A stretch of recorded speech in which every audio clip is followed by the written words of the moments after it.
विश्व होमियोपैथी दिवस पालित आज 10/4/2026 तारीख विश्व होमियोपैथी दिवस रूपे पालन करा जाउछि। होमियोपैथी जनक डाक्तर CSF हानिमान 272तम जयंती दिवस को विश्व होमियोपैथी दिवस रूपे पालन करा जाउछि। बालेश्वर जिला बाहानगा ब्लॉक बाहानगा होमियोपैथी डाक्तरखाना परिसर में यह दिवसटी को बेस धूमधाम पालन करा जाइछि। डाक्तरखानार डाक्तर श्री शुभ्रांशु शेखर सेठी प्रदीप प्रज्वलन कर होमियोपैथी जनक डाक्तर हानिमान फटोचित्र में पुष्पमाल्य अर्पण करते।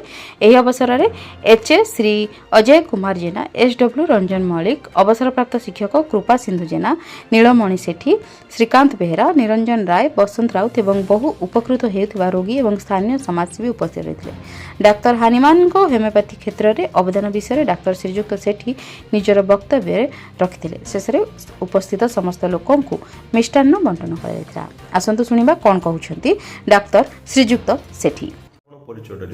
मु डाक्तर शुभ्रांशु शेखर सेठी, होमियोपैथी मेडिकल ऑफिसर बाहानगा जिला बालेश्वर।